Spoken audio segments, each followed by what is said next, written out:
a Bíblia ainda serve para nós?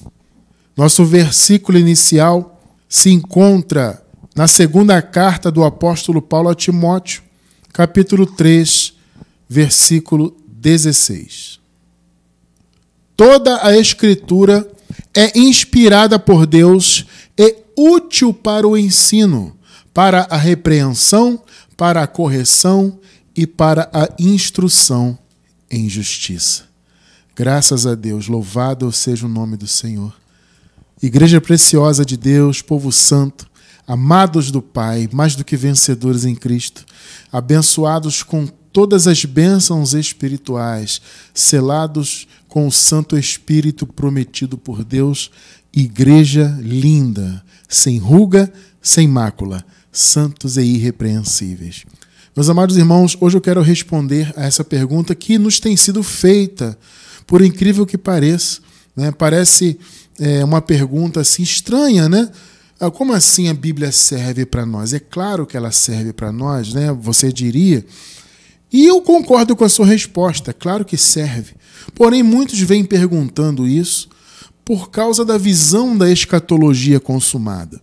Para quem não sabe, o nosso ministério defende a visão da escatologia bíblica totalmente consumada, tá? E nós temos absoluta certeza disso, porque o texto bíblico deixa isso muito claro e a história da humanidade também deixa isso muito claro, tá? Aliás, já de antemão, eu vou deixar na descrição do vídeo, pela gravação, você que está assistindo pela gravação vai encontrar na descrição do vídeo o link da nossa playlist de escatologia consumada.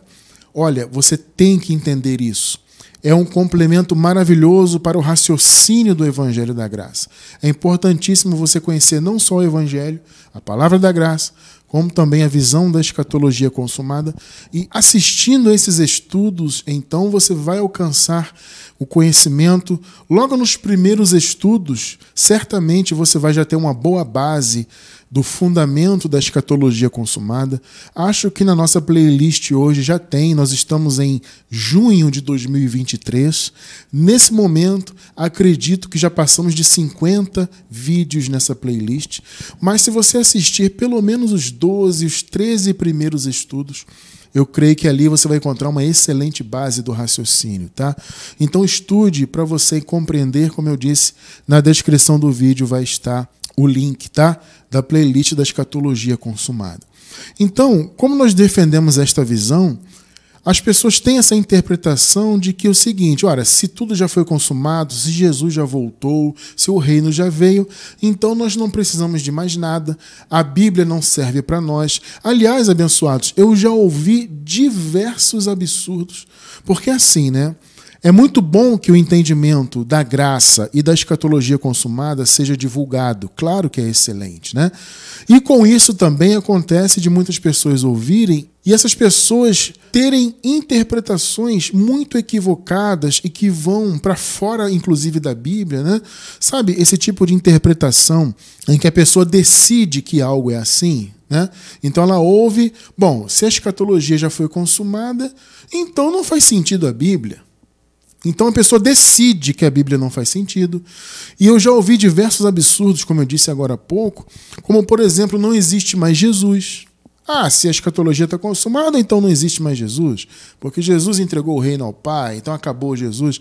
Gente, a Bíblia fala exatamente o oposto disso. Só que as pessoas decidem que é assim. Então não existe mais Jesus. Não existe mais a graça. Olha que absurdo, gente. Tem gente com essa visão, porque é aquilo que eu costumo dizer, né? A pessoa ouve o galo cantar, né, entre aspas, por aí. Como eu falei, é muito bom que a visão da escatologia consumada avance, se propague. Claro que isso é maravilhoso, né? Que a palavra da graça seja cada vez mais conhecida. Óbvio que isso é maravilhoso. Só que, como eu falei, existem os efeitos colaterais, por assim dizer, né? Onde algumas pessoas têm uma interpretação que vai além do texto bíblico. É aquela interpretação, como eu falei agora há pouco, que a pessoa decide que é assim, ela acha que faz lógica.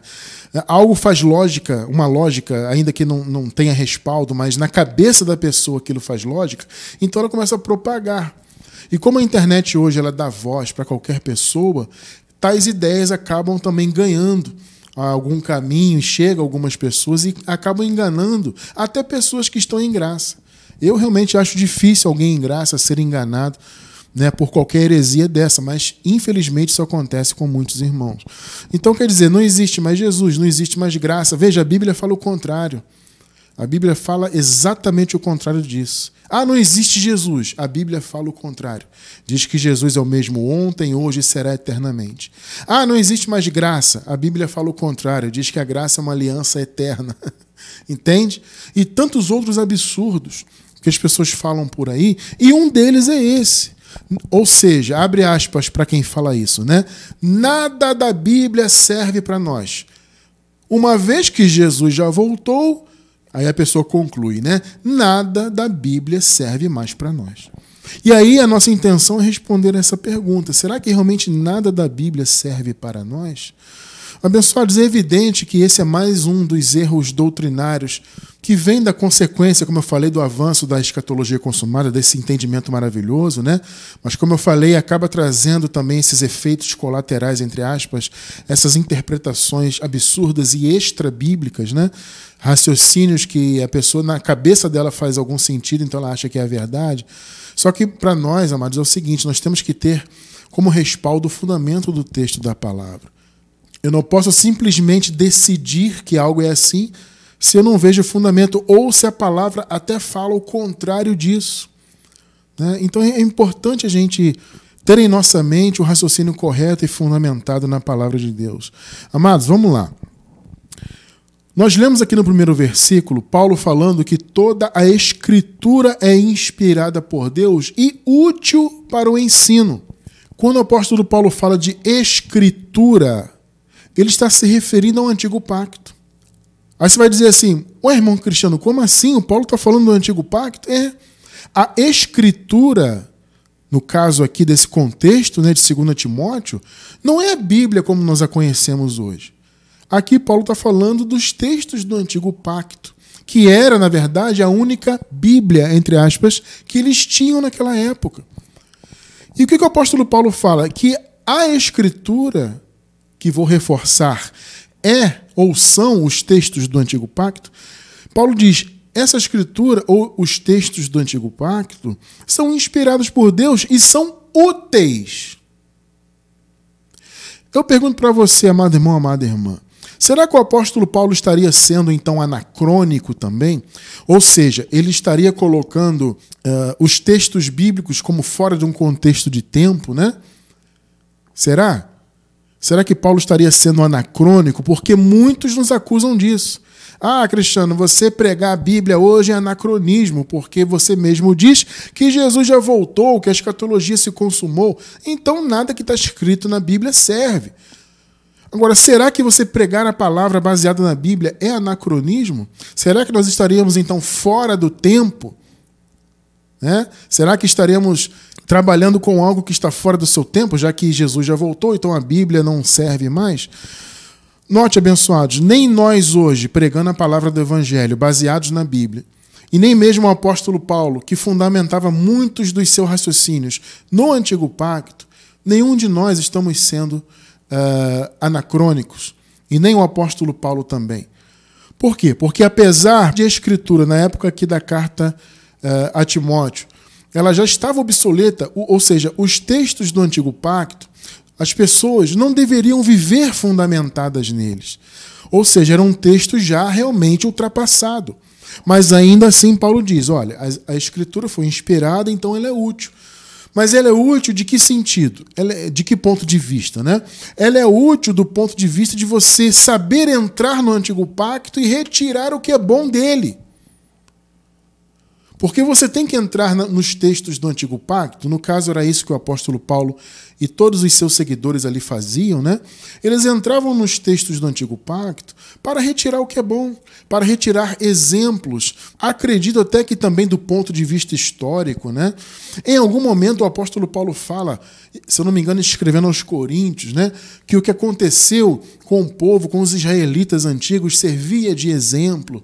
Ou seja, eles retiravam exemplos do Antigo Pacto pacto, eles retiravam a visão profética, obviamente, né? Ou seja, o antigo pacto era útil, não para você viver 100% literalmente nele. Entende? Não era para viver cumprindo a lei, observando os mandamentos, obras da lei, não é isso. É você retirar do texto o que é útil. Então vejam bem, o caráter que Paulo utilizava a escritura, que era o antigo pacto nessa época, é o mesmo caráter que nós utilizamos hoje o texto do Evangelho.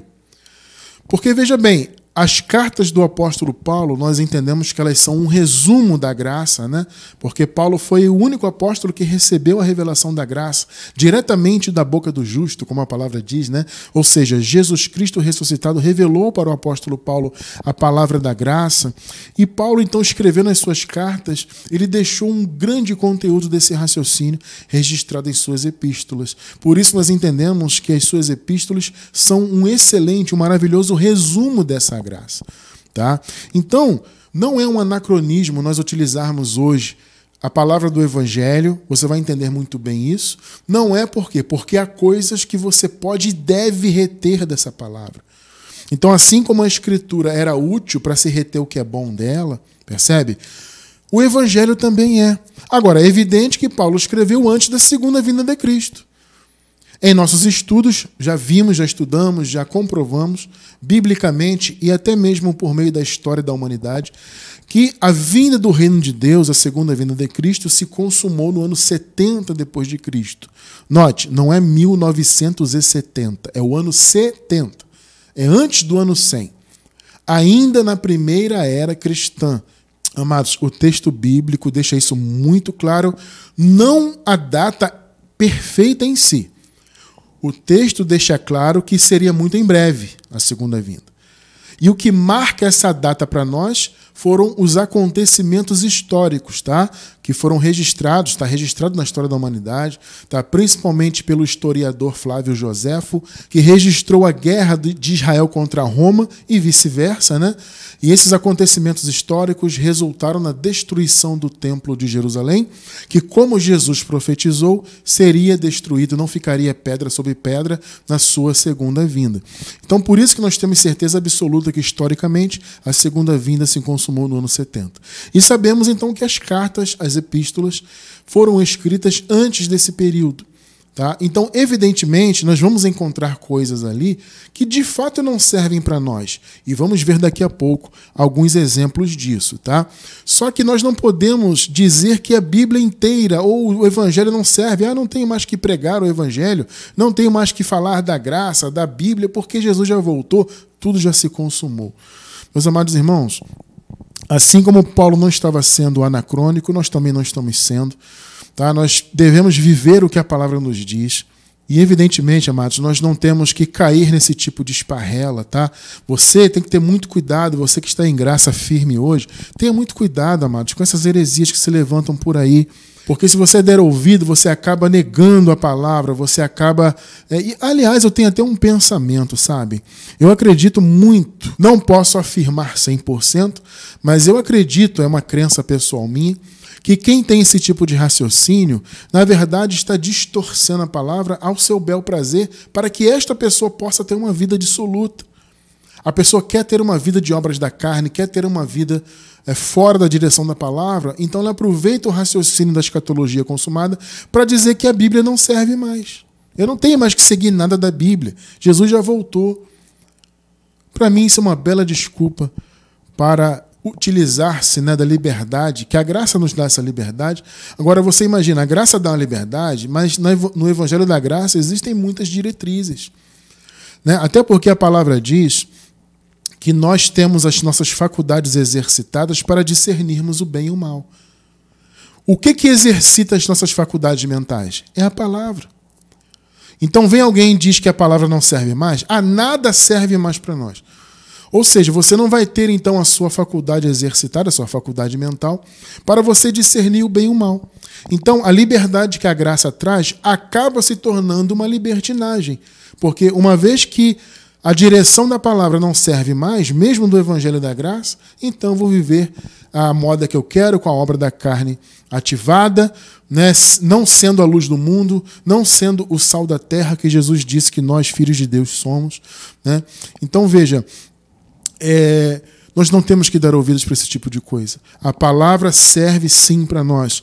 Até mesmo o Antigo Testamento serve para nós como fundamento histórico. Vocês podem notar que em nossos estudos de escatologia consumada, nós usamos bastante o Antigo Pacto, especialmente o livro de Daniel.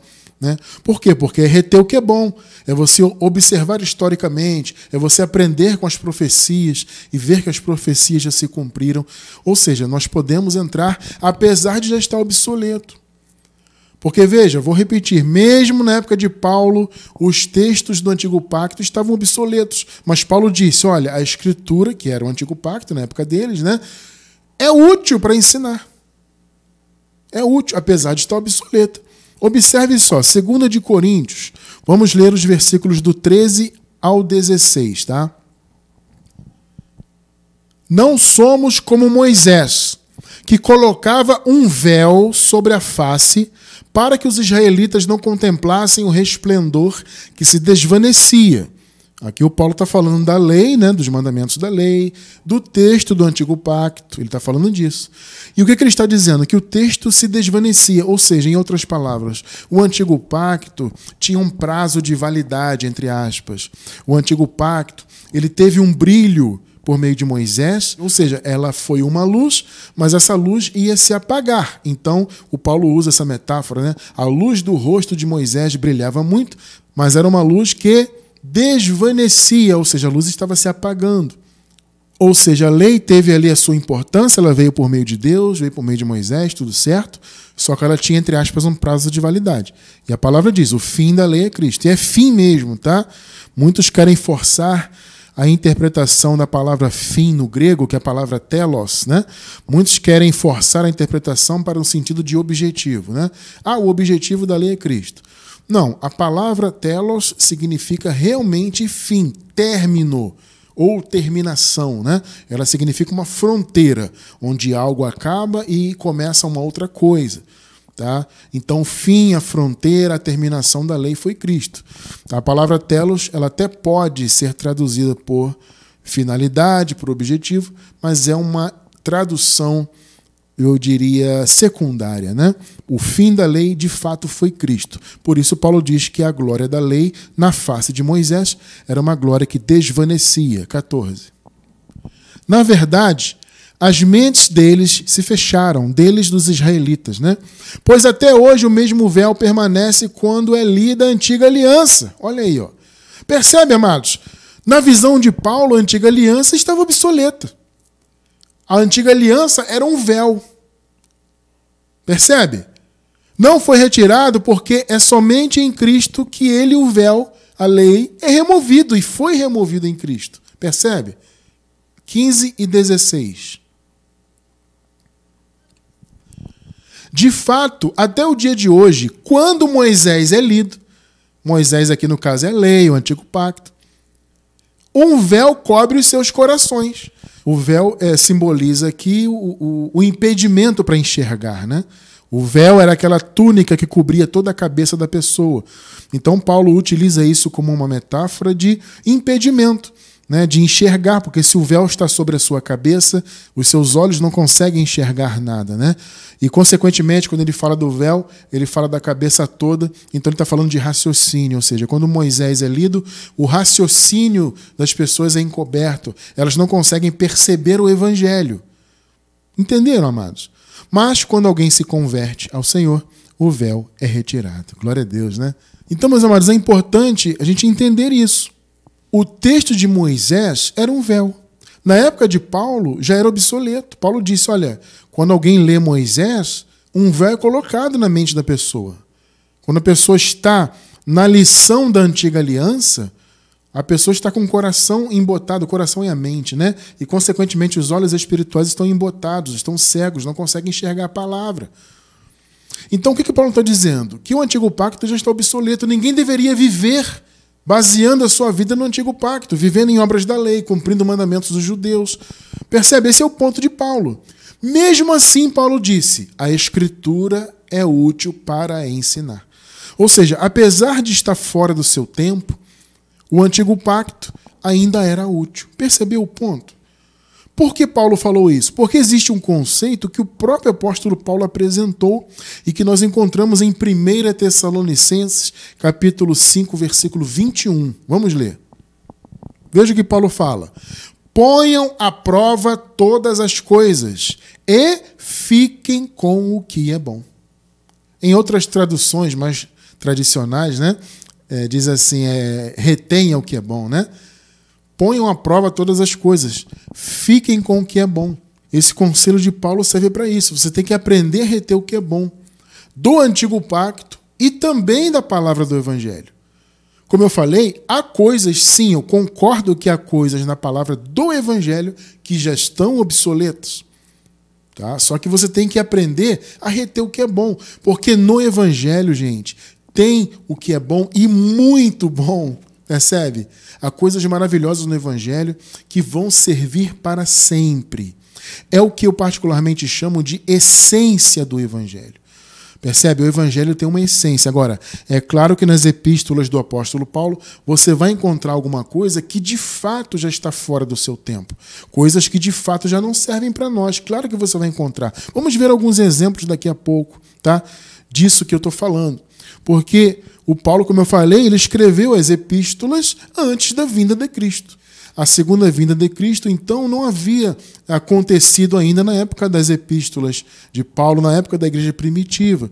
Então, de fato, algumas coisas não servem mais para nós, mas nós temos que usar esse conceito que acabamos de ler, reter o que é bom. Vamos ver alguns exemplos. Você pode estar se perguntando, né, irmão Cristiano, o que tem na Bíblia que não serve para nós, mesmo vindo do Evangelho? Vamos ver alguns exemplos. Filipenses 3:20, por exemplo. Veja o que Paulo fala aqui. Vejam só. Mas a nossa cidade está nos céus, de onde também, olha, esperamos o Salvador, o Senhor Jesus Cristo. É uma palavra linda, não é? É uma palavra linda, mas ela já está obsoleta para nós. Ué, irmão Cristiano, como assim? Sabe por quê, abençoados? Porque nós não mais esperamos o Salvador. Percebe? Ele já veio, ele já trouxe o seu reino. Tudo já está consumado. Então, eu não posso dizer que eu espero o Salvador, eu espero a salvação. Não. O Salvador veio, já trouxe o seu reino e consumou todas as coisas. E nós nascemos em um período posterior a tudo isso. Então não faz sentido hoje eu dizer para você esperar o Salvador. Veja, a maioria com esse raciocínio da escatologia ainda futurista, né, entre aspas, né? A gente coloca entre aspas, né? A gente chama de futurista porque eles colocam no futuro, né? Vai acontecer ainda. Alguns dizem que vai acontecer em parte, outros dizem que vai acontecer totalmente no futuro. Isso não faz sentido, tá? Nem o raciocínio que diz que vai acontecer em parte, e muito menos o raciocínio que diz que vai acontecer tudo no futuro. Não faz sentido. Todo o Apocalipse já se cumpriu. Só que a maioria tem essa visão futurista devido aos ensinos do sistema religioso que vem de séculos em séculos, enganando o povo, né? Não só nesse sentido, mas também, principalmente, nesse sentido escatológico da Bíblia. Há muito engano nisso e muitas pessoas acreditam nisso. Então, muitas estão ainda aguardando o Senhor. Ele vai voltar, eu espero o Senhor. E tem muito isso, né? Em breve Jesus voltará. E fica aquela coisa, aquela tensão, né? E quando acontece, então, alguma coisa assim de vulto grande no mundo, né? Como aconteceu recentemente, essa questão desse vírus que circulou no mundo, né? E guerras e rumores de guerras. As pessoas se lembram logo do que Jesus falou, né? E haverá guerras e rumores de guerras. Como se não houvesse guerra no mundo sempre, né? No mundo sempre houve guerra, em todos os tempos. Sempre houve guerras e rumores de guerras. Só que quando Jesus falou disso, ele estava falando de guerras e rumores de guerras, de algo muito específico, né? Ele estava falando do que aconteceria entre Israel e o Império Romano. Foi algo muito específico que, como eu disse, já se cumpriu e historicamente está comprovado que já se cumpriu. Vocês estão percebendo? Então, só que as pessoas colocam no futuro. Só que não faz sentido. Então, eu não estou esperando o Salvador. Ele já veio. A salvação já se consumou, tudo já está consumado. Então, esse texto aqui realmente não serve. Vamos ver alguns outros exemplos. Romanos 8:24. Vamos lá. Veja só. Porque em esperança fomos salvos. Ora, a esperança que se vê não é esperança, porque o que alguém vê, como o esperará? Ou seja, o que Paulo está falando? Somos salvos? Somos salvos. Só que em esperança. Por quê? Porque a salvação não havia se consumado ainda. A salvação, amados, ela foi consumada em 3 atos. O nascimento de Jesus, a sua morte e consequente ressurreição, que nós reputamos como apenas um evento, a morte e a ressurreição, e a vinda de Cristo. Aliás, eu vou deixar também na descrição do vídeo um estudo sobre essa questão, os 3 atos da salvação, muito interessante. Aqui, no caso, quando Paulo escreveu esse texto, eles estavam antes do 3º ato, antes da segunda vinda. Então ele disse o seguinte: olha, Romanos, nós somos salvos, fomos salvos. É uma certeza pela fé, porém ainda em esperança. Porque nessa ocasião, eles ainda estavam à mercê da morte. Entende? É isso que eu digo. Eles ainda estavam à mercê da morte porque o Hades ainda existia. Então, quando as pessoas morriam, as suas almas iam para a prisão do Hades. E inclusive da igreja primitiva. Todos iam. Da salvação, ou mesmo que não fosse da salvação, que fosse da perdição, todos iam para o tal Hades. E eles estavam à mercê disso. A derrota definitiva contra o Hades foi no ano 70. Recentemente nós estudamos sobre isso. Eu vou deixar também na descrição do vídeo um estudo sobre a verdadeira morte, para você entender o que foi a morte que de fato foi vencida, tá, por Jesus no ano 70. Nós temos um estudo maravilhoso e profundo sobre isso. Vou deixar o link dele também na descrição do vídeo. Tá? Então eles estavam antes, por isso eles estavam salvos em esperança. Agora veja, você, eu, nós não estamos em esperança. Porque a salvação, a destruição da morte já aconteceu. Então nós não estamos mais à mercê da morte. Então eu, você, nós não estamos salvos em esperança. Não, já nascemos salvos da morte. De fato salvos, não apenas em esperança. Então esse é um texto obsoleto.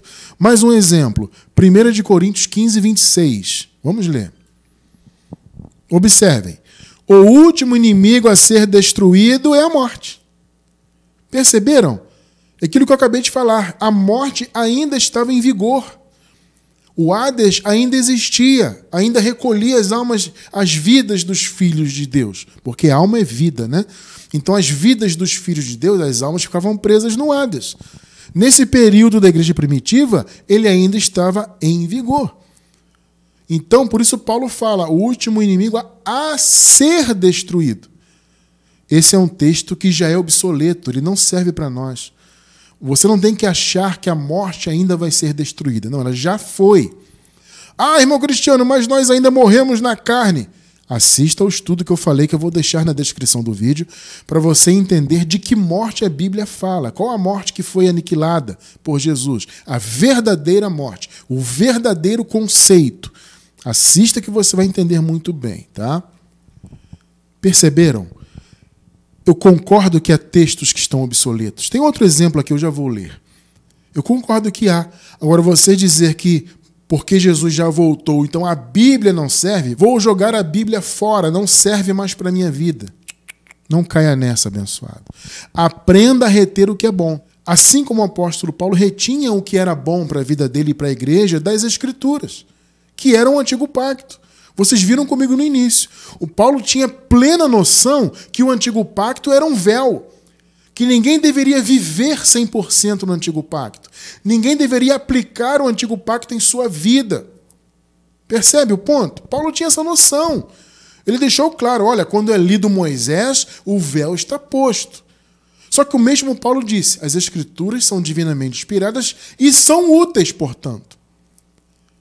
Entenderam o ponto? Da mesma maneira nós em relação ao Evangelho. Nós retemos o que é bom. E eu diria, a maioria do ensino da graça, obviamente é bom e perfeito para nós. É a direção de Deus para nós. Agora temos que aprender a reter o que é bom e separar o que não serve. Porque o que não é bom é o que não serve, é o que está ultrapassado. Como esses 3 exemplos que nós lemos agora, vamos ler mais um. Romanos 5, versículo 8. Observem só o detalhe aqui. Vejam só. Mas Deus demonstra seu amor por nós. Cristo morreu em nosso favor quando ainda éramos pecadores. Percebam? Eu pergunto para você, esse texto serve para você, para mim, para nós? Não, ele não serve. Porque o Paulo está falando o seguinte, o Senhor morreu por nós quando nós ainda éramos pecadores. Por quê? Porque eles estavam antes da cruz. É isso que Paulo está falando. O Senhor veio, se manifestou, cumpriu a lei, morreu e ressuscitou por nós quando nós ainda éramos pecadores. Porque todos estavam debaixo do pecado antes da cruz. É aquilo que eu sempre digo, para você ser pecador, amado, só existe um requisito. Você ter nascido e vivido antes da cruz. Ali sim, todos eram pecadores, inclusive os da salvação, não importa. Tanto da salvação quanto da perdição, todos estavam em pé de igualdade, todos eram pecadores. Por isso que Paulo fala, o Senhor morreu por nós. Então o amor de Deus se demonstrou nisso, porque nós éramos pecadores e aí o Senhor veio com seu amor e aniquilou o pecado. Nós ainda éramos pecadores quando ele morreu. Só que veja, ele morreu e ressuscitou, então nós deixamos de ser pecadores. Então na igreja primitiva, eles eram pecadores perdoados, se tornaram novas criaturas. E nós já nascemos novas criaturas. Eu tenho 2 estudos que eu vou deixar também na descrição. Sobre o pecado, para você entender esse conceito bem, tá? E sobre a questão de ser nova criatura. Porque, veja bem, não existe você ser nova criatura e pecador ao mesmo tempo. Isso o sistema religioso prega, amados, à torto e à direita por aí. Porque eles dizem assim, somos novas criaturas. Eles até cantam, né? Ah, eu sou nova criatura, não sei o quê. Eles cantam, pulam, dançam que são novas criaturas e ao mesmo tempo eles se dizem pecadores. Não faz sentido. Você não pode ser as duas coisas ao mesmo tempo. Então os pecadores foram aqueles que de fato nasceram debaixo do pecado. Como Paulo falou, o Senhor morreu, nós ainda éramos pecadores e ele morreu por nós. Nós já nascemos novas criaturas. Nós nunca fomos pecadores neste sentido bíblico. Eu não estou dizendo que nós não cometemos erros, falhas e pecados, porque obra da carne é pecado no sentido de errar o alvo, né? A palavra pecado ela significa errar o alvo, errar o caminho. Quando você comete uma obra má, deixa a sua carne fazer o que ela quiser e tudo mais, você está errando o alvo, logo você está pecando no sentido literal da palavra. Então, quando você comete isso, você está fora do caminho, fora da direção de Deus. Aliás, como eu disse agora há pouco, eu vou repetir, alguns que dizem aí que a Bíblia não serve, nada da Bíblia serve para nós, muito provavelmente tem esse pensamento. Eu quero viver à vontade, vou fazer o que eu quiser com a minha carne, né? E aí eu vou dizer que a Bíblia não serve, porque Jesus já voltou, então a Bíblia não serve. Ou seja, a pessoa não quer estar debaixo da direção do Espírito. Amado, quem diz que a Bíblia não serve só pode ter esse pensamento. É a única conclusão que eu me obrigo a chegar. Entende? A pessoa quer viver fora da direção do Espírito. Tem que ter cuidado com isso. Mas voltando aqui ao versículo, você não pode dizer que você é pecador. Isso sim é anacronismo. Entende? Isso sim é algo que está fora, um raciocínio que está fora do seu devido tempo.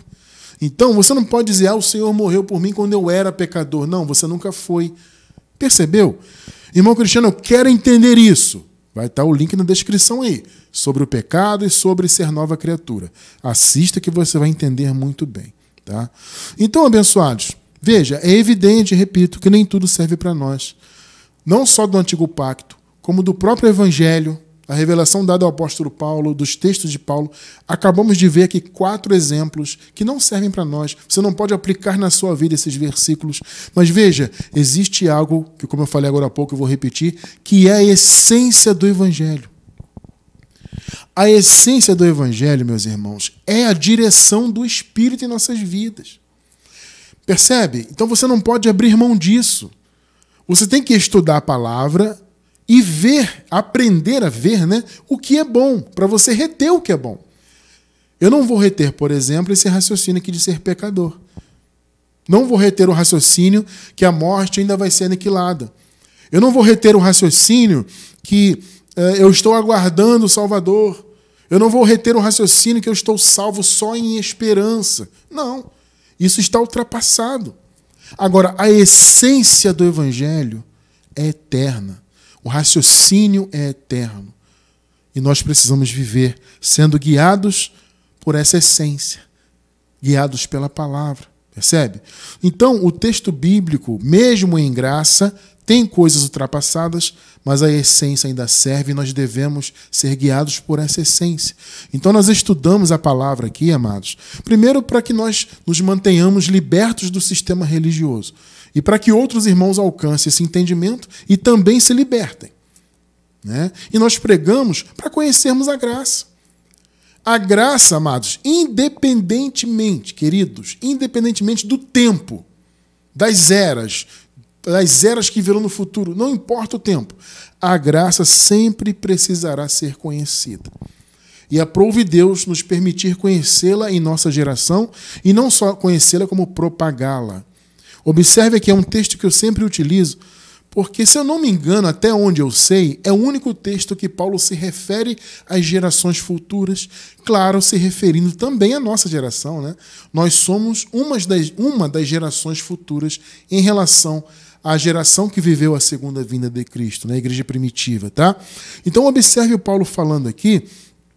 Que interessante, eu vou citar mais uma vez essa passagem, tá? Aliás, antes de ler a passagem, eu vou deixar também na descrição do vídeo mais um estudo pela gravação que fala da eterna pregação da graça. Anota aí na gravação, você vai encontrar na descrição do vídeo o link, a eterna pregação da graça. Mas vamos dar uma palhinha sobre isso agora. Efésios 2, versículos 5 até o 7. Observem. Vejam só. Deu-nos vida juntamente com Cristo quando estávamos mortos em transgressões. Aliás, este é mais um texto que não serve para nós. Esse trecho aqui. Paulo fala, nós estávamos mortos em pecados. Nós que nascemos, inclusive muitos séculos depois da consumação de todas as coisas, nunca estivemos mortos em transgressões. Então é mais um texto obsoleto para nós. Mas vamos lá. Nós que estávamos mortos, eles lá no caso, né? Pela graça vocês são salvos. Versículo 6. Deus nos ressuscitou com Cristo e com Ele nos fez assentar nos lugares celestiais em Cristo Jesus. É mais um texto também que não serve para nós, porque o Senhor não nos ressuscitou, porque nós nunca estivemos em condição de morte, seja espiritual, seja morte da alma. Entende? Então também é um texto que está obsoleto para nós. É mais um exemplo, né? Mas o ponto que eu quero trazer está no versículo 7. Olha só, o Senhor fez isso, ou seja, o Senhor estabeleceu a sua graça e trouxe a salvação pela graça para quê? Para mostrar, entre outras coisas, né? Para mostrar, olha só, nas eras que hão de vir. Perceberam um ponto? Nas eras, nos aions. É aquilo que nós já explicamos, né? A palavra aion no grego significa era, um período de tempo. Tá? Então, nas eras, nos aions que viriam, ou seja, eles estavam vivendo o último aion, a última era, né? Antes da segunda vinda de Cristo. E Paulo, então, aqui se refere às eras que viriam posteriormente, para mostrar nas eras que hão de vir a incomparável riqueza de quê? Da sua graça, demonstrada em sua bondade para conosco em Cristo Jesus. Perceberam o ponto? Para mostrar nas eras que hão de vir, ou seja, as eras que viriam posteriormente àquela última era, antes da segunda vinda de Cristo, deveriam também conhecer as riquezas da graça de Deus. Perceberam, abençoados? Nós somos uma dessas eras. O apóstolo Paulo citou a nossa era também indiretamente, nós somos uma delas. Que deveríamos conhecer a graça. E eu pergunto para você, como que você pode conhecer algo? Estudando. Percebe? Estudando a palavra. É através do ensino. Então, por isso que Deus vem capacitando o seu povo a conhecer a graça, a ensinar a graça. Eu particularmente, estou há 24 anos nessa luta. E 18 anos como ministério juntamente com a minha esposa, 18 anos de caminhada, 24 anos particularmente da minha vida nessa luta. Deus nos permite isso, por quê? Porque a igreja precisa conhecer a graça. É através do ensino. Você entende a importância de estudarmos a graça? Está entendendo a importância da palavra? Vamos ler Colossenses 2, do 2 ao 7. Veja só o que Paulo fala aqui. Vejam só. Esforço-me para que eles sejam fortalecidos em seus corações. Aqui o Paulo está citando a igreja de Laodiceia, que Paulo disse aqui no contexto que havia lutado muito por eles, né, para que eles não caíssem também em doutrinas erradas, né? Então Paulo fala: eu estou lutando por vocês, colossenses, assim como eu lutei pelos laodicenses, né, pelo povo de Laodiceia. Então Paulo fala: eu esforço-me para que eles, os laodicenses, sejam fortalecidos em seus corações, estejam unidos em amor e alcancem toda a riqueza do pleno entendimento, a fim de conhecerem plenamente o mistério de Deus, a saber, Cristo. 3 e 4. Nele, em Cristo, estão escondidos todos os tesouros da sabedoria e do conhecimento. Eu lhes digo isso para que ninguém os engane, olha só, com argumentos aparentemente convincentes. O que Paulo está falando? Paulo está falando de sofisma. Esses sofismas que estão circulando aí em nome da graça, esses sofismas que estão circulando aí em nome da escatologia consumada, essas bobagens, essas heresias, vocês têm que ter cuidado com isso, amados. E Paulo fala: Colossenses, vocês têm que ter cuidado. Eu não quero que vocês caiam nisso, assim como os laodicenses também eu não quero que eles caiam nisso. O Paulo travava, gente, uma batalha muito grande, batalha intelectual, né? Batalha de conhecimento, de revelação do evangelho, para que as igrejas não caíssem naquelas falácias todas, para que elas tivessem o conhecimento do mistério de Deus, que é Cristo, é conhecer Cristo. Conhecer Cristo é conhecer o evangelho, é conhecer a graça. Então Paulo fala: eu lhes digo isso para que ninguém os engane com argumentos aparentemente convincentes. Porque vocês ouvem essas heresias que estão circulando aí, elas são convincentes, queridos. Só que, como eu falei no início, elas não têm fundamento bíblico. Inclusive, as pessoas querem extirpar a Bíblia. Ah, Jesus já voltou, a Bíblia não serve. Joga fora então, né? Se não serve, joga fora. Porque é muito fácil você trazer a interpretação da sua própria cabeça, uma vez que você joga a Bíblia fora. Muito cuidado com isso, gente. Com esses argumentos, olha só, no final do versículo aqui. Argumentos aparentemente convincentes. Eles têm uma aparência de sabedoria, eles são convincentes, mas não têm fundamento no texto bíblico. Cuidado com isso aí. 5. Porque, embora esteja fisicamente ausente, Paulo falando, né? Estou presente com vocês em espírito. Essa palavra é linda, aliás, né?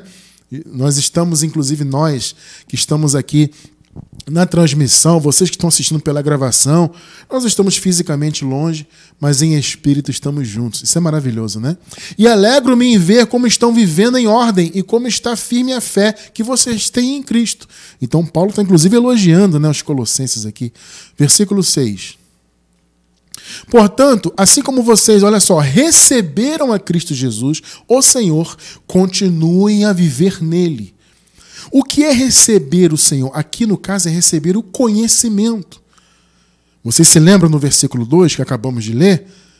A riqueza do pleno conhecimento. É isso que Paulo queria que as igrejas conhecessem. Que as igrejas conhecessem plenamente o mistério de Deus, que é Cristo. É isso que Paulo está falando aqui no contexto. Então, receber a Cristo Jesus aqui é receber o conhecimento dele. O conhecimento das riquezas de Deus, o pleno conhecimento da graça. Perceberam? 7. Enraizados e edificados nele, firmados na fé como foram ensinados. Paulo está falando de ensino.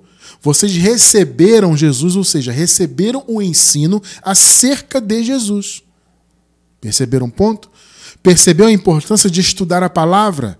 Ah, Jesus voltou, a Bíblia não serve. Não, serve, serve muito.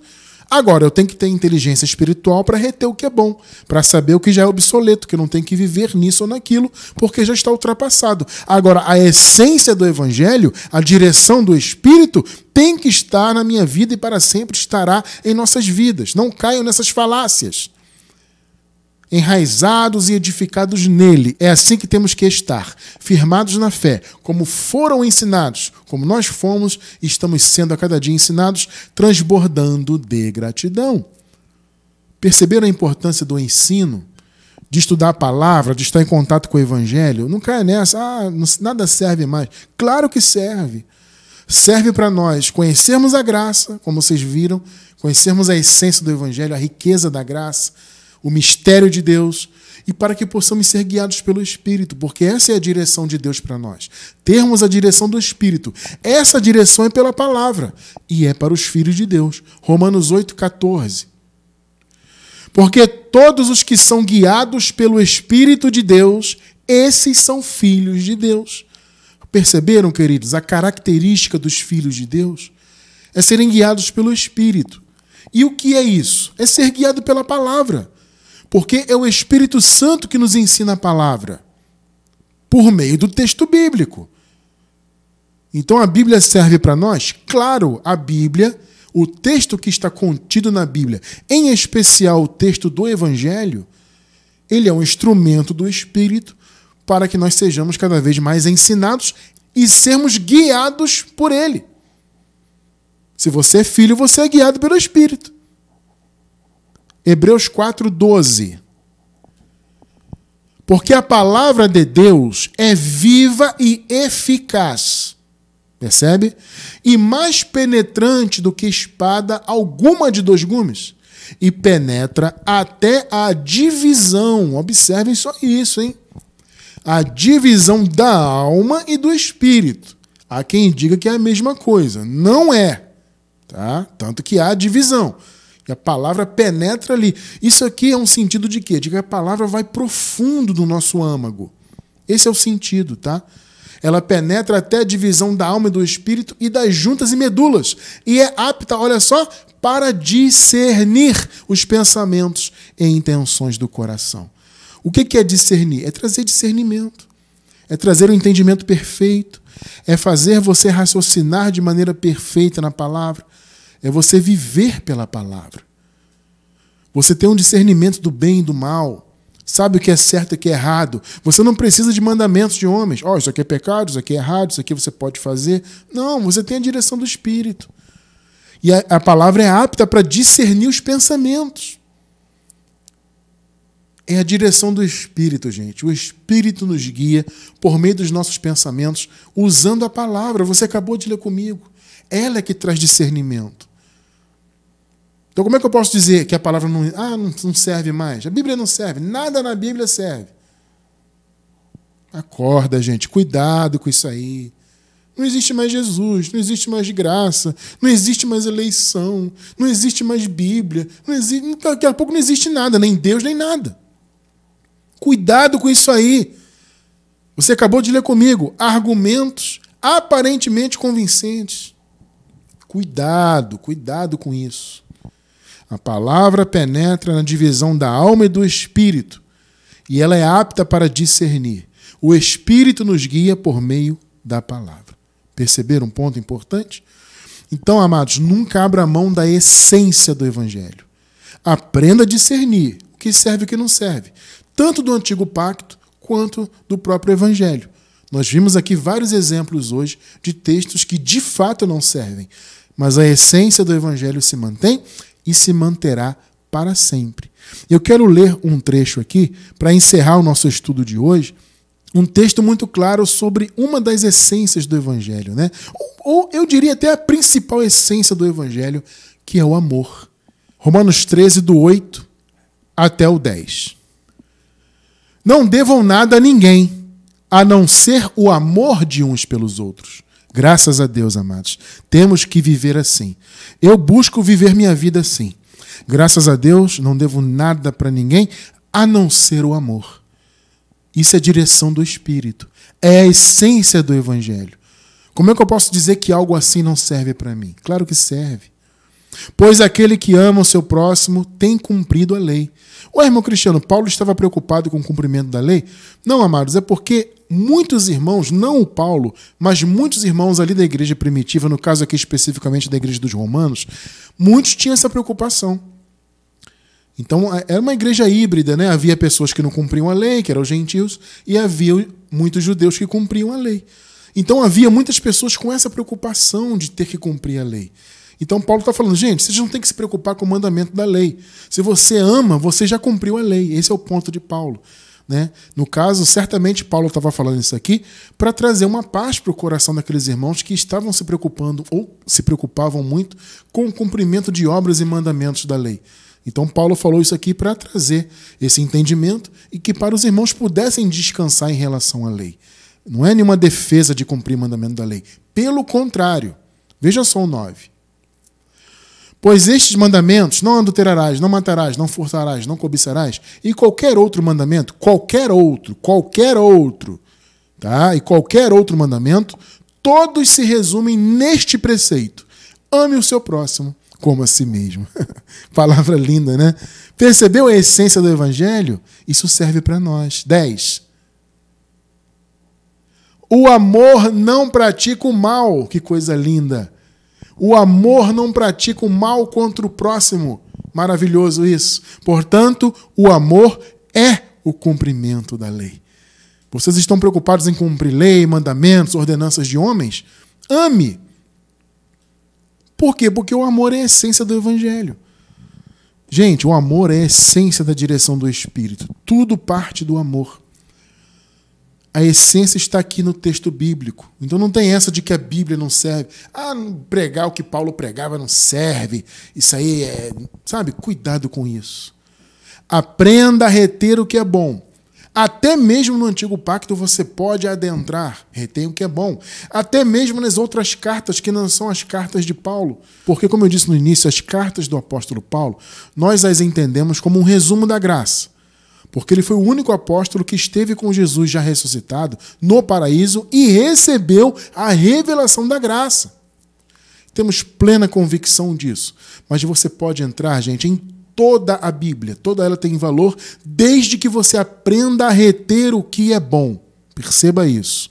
Vamos viver a essência do Evangelho, gente. Cuidado com doutrinas estranhas, doutrinas que dizem o que a Bíblia não diz, tá? Doutrinas que vão além do que está escrito. Muito cuidado com isso, porque tem muita doutrina assim no sistema religioso. Tem. O sistema religioso está cheio de doutrina assim, que não tem fundamento bíblico e as pessoas estão vivendo nisso. Mas também dentro da dita graça tem muito isso também. Tem muita gente aí em nome da graça com essa história aí. Aí misturando escatologia consumada e tropeçando em tudo. E tem levado a alguns, porque os argumentos são aparentemente convincentes, como nós acabamos de ler aqui. Entende? A pessoa ouve, é convincente, faz sentido. Raciocine na palavra. A palavra é apta para discernir. Você não leu comigo agora há pouco aqui? A palavra de Deus é apta para discernir o seu pensamento. Ela é a direção do Espírito. Entende? E nela contém, portanto, a essência do Evangelho. Isso nunca vai acabar. Para sempre seremos guiados pelo Espírito. Eu creio nisso e recebo essa palavra, tá? E agradeço muito a Deus por isso, por termos a palavra da graça e a essência do Evangelho em nossos corações. Louvado seja o Criador por isso. Graças a Deus.